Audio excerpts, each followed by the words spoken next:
I used to complain a lot about how Sennheiser earbuds were so expensive, so when I found out just how affordable these CX truly wireless earbuds are, well, these cost $130, I just had to discover what exactly are the trade-offs compared to earbuds like the Momentum True Wireless 2 and the Sony WF-1000XM4.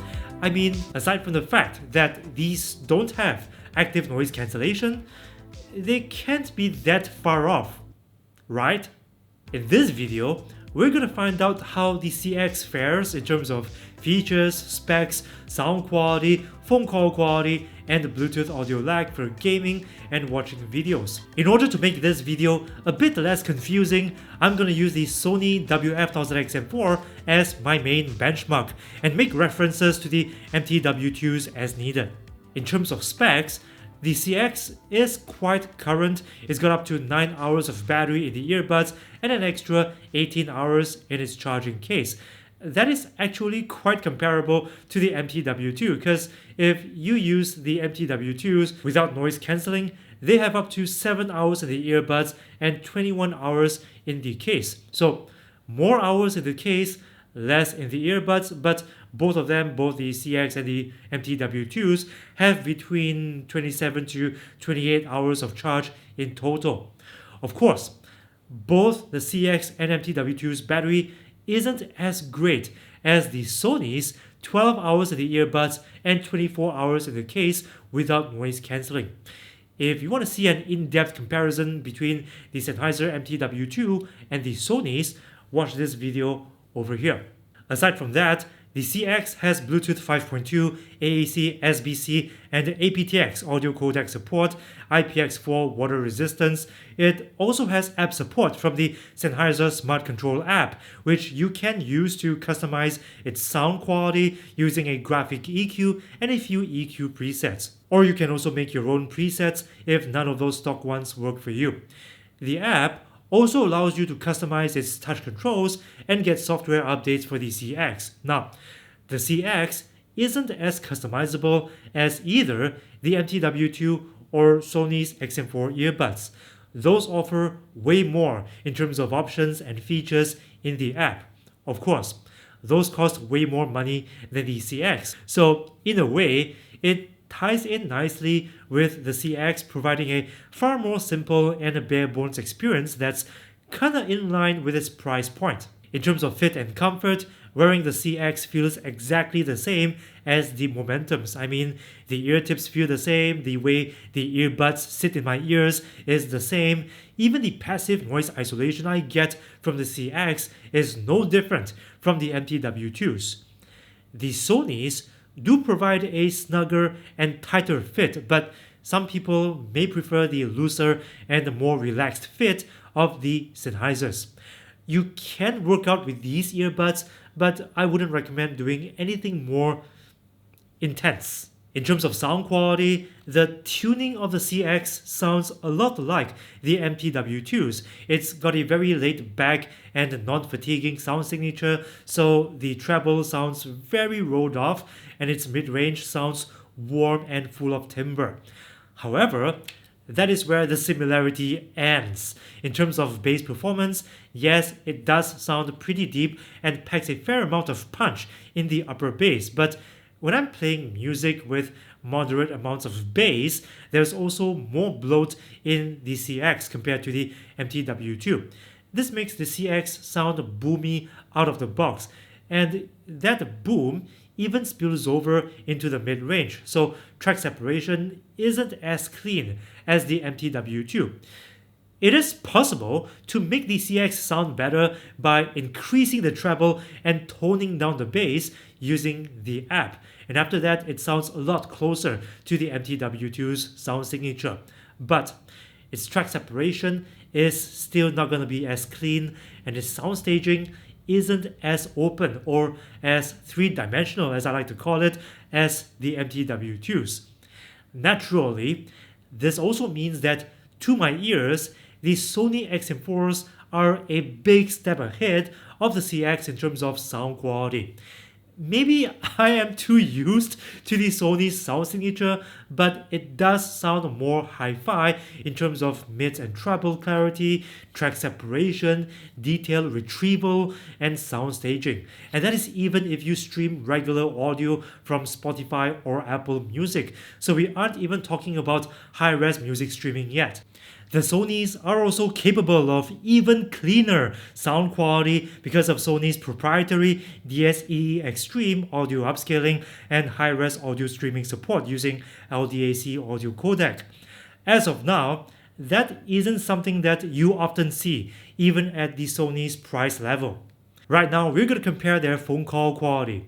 As usual, I'm going to play some really loud cafe-style background noise to simulate making a phone call in a noisy cafe and record a voice memo on my phone. I'll be sampling all three earbuds, the Sony's, the Sennheiser MTW2s, and the Sennheiser CX, so that we can have a clearer picture. Okay, so this is what the background noise sounds like. I'm going to sample all three earbuds. First, the CX Truly Wireless earbuds. I'm now making a phone call in a noisy place using the Sennheiser CX Wireless earbuds. The quick brown fox jumps over the lazy dog. Then the fox turned to the dog and said, "Hey doggy, wake up. It's time for breakfast. Let's go."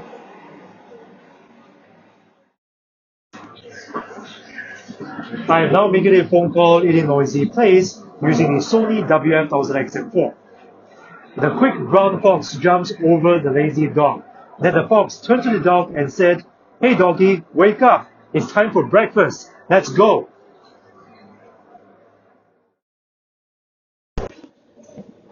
I am now making a phone call in a noisy place using the Sennheiser MTW2.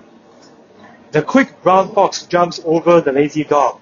Then the fox turned to the dog and said, "Hey doggy, wake up. It's time for breakfast. Let's go." I think the CX did pretty well, very decent in terms of background noise cancelling and in terms of the amplification of my voice.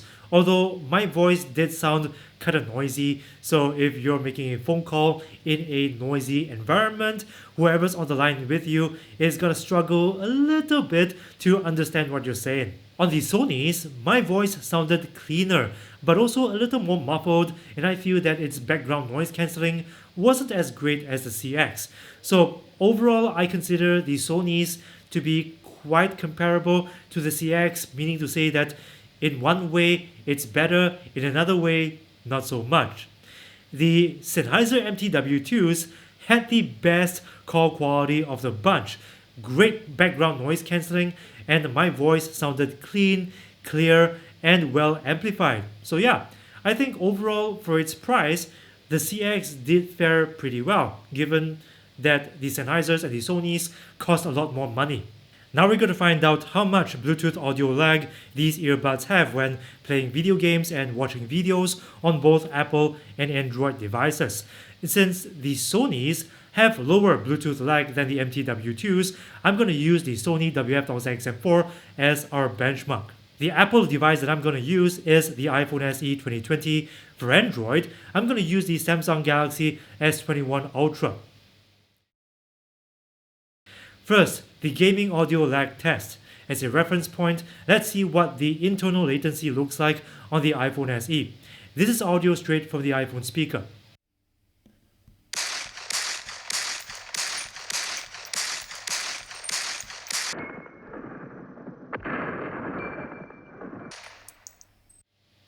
Now the CX, then the WF-1000XM4, and then we'll repeat the same test on the S21 Ultra.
So whether you're gaming on Apple or Android devices, you're still gonna get a bit less lag on the Sonys compared to the CX, but not by a whole lot. I mean, without slow motion, it's hard to tell the difference really. But of course, this only applies to playing video games or real-time content.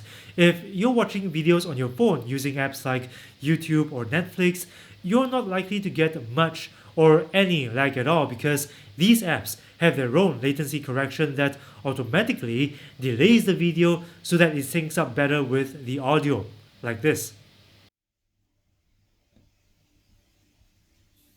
Hey, what's up YouTube? This is Aaron. Welcome back to another video, and today we're going to talk about the improvements that the just announced iOS 15 will bring to the AirPods Pro and AirPods Max. There are 5 improvements that were announced at WWDC, like conversation boost, announced notifications. Hey, what's up YouTube? This is Aaron. Welcome back to another video, and today we're going to talk about the improvements that the just announced iOS 15 will bring to the AirPods Pro and AirPods Max. There are 5 improvements that were announced at WWDC, like conversation boost, announced notifications, Find My app integration. In conclusion, there is a lot to like about the CX. This is, after all, the cheapest truly wireless earbuds from Sennheiser, and it has almost everything we need in a pair of wireless earbuds. Now, it won't have the same performance or features as something that costs way more, like the Sony WF-1000XM4 or the MTW2, but these are one of the best sounding earbuds in this price range, easily. That being said, there are some things that are missing from the CX that would have made it much better value for money, things like wireless charging.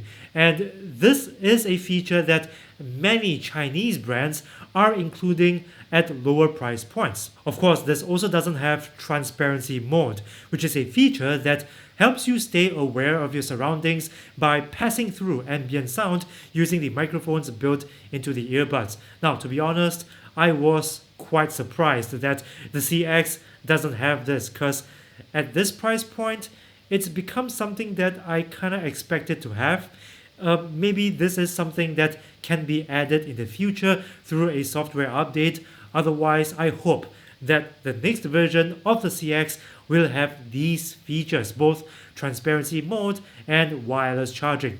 That cannot be added through a software update, so it's gotta be in the next version. Either way, I feel that the Sennheiser CX Truly Wireless Earbuds is still worth checking out if you want something more compact that sounds great for its price, with decent call quality and with better than average battery life too. Coming up next, there will be more videos like this one, so if you don't want to miss out on more reviews, comparisons, and tutorials, hit subscribe right now and ring the notifications bell to stay notified of new content from this channel. Thanks for watching, and please slap that like button and share this video with your friends. A big shout out to my lawless gang who supports this channel on Patreon. By supporting my work on Patreon for $1 or more per month, like these guys, not only can you help keep this show going, you gain some pretty cool rewards too. And at the highest tier level, you can even get free merch. So if you want to join me on Patreon, I've got a link in my description box down below. And hey, guess what? I've also got a Discord server. So do join if you want to hang out with us, the Lawless Gang. Again, the link is in the box down below. More videos coming up soon, so don't go away.